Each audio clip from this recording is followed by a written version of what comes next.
Ar būna, kad jautiesi lyg pakibęs kompiuteris?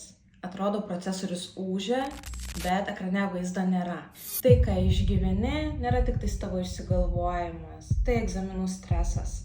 Tavo smegenys neskiria egzamino nuo laukinio žvėries, jos jungia išgyvenimo režimą. Širdis kala, delnai prakaituoja, tai nėra tik išsigalvojimas, tavo kūnas ruošiasi kovai. Baltas lapas galvoje, raumenų įtampa yra signalai. Vieni sustingsta ir atidėlioja, o kiti mokosi be pauzių, kol perdega. Ar atpažįsti save? Kalbėdamas su mokiniais primenu, nerimas nėra tavo išsigalvojimas.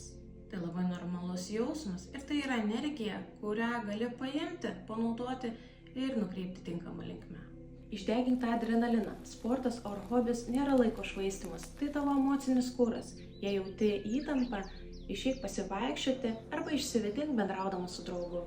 Stop, jei tavo vidurkis geras, bet vidinis balsas reikia, kad susimausi, tavo smegenis tave gaslaitina ir jos kuria realybės netitinkantį vaizdą. Nulaužk sistemą kvėpavimu.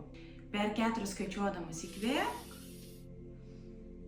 per 2 sulaikyk ir skaičiuodamas iki 6 iškvėpk. Taip kūnui parodysi, kad esi gyvas ir žvėries nėra. Jei jauti, kad nerimas tave nugali, ateik į Naujosios Vilnios polikliniką, anonimiškai konsultacijai pasikalbėsime.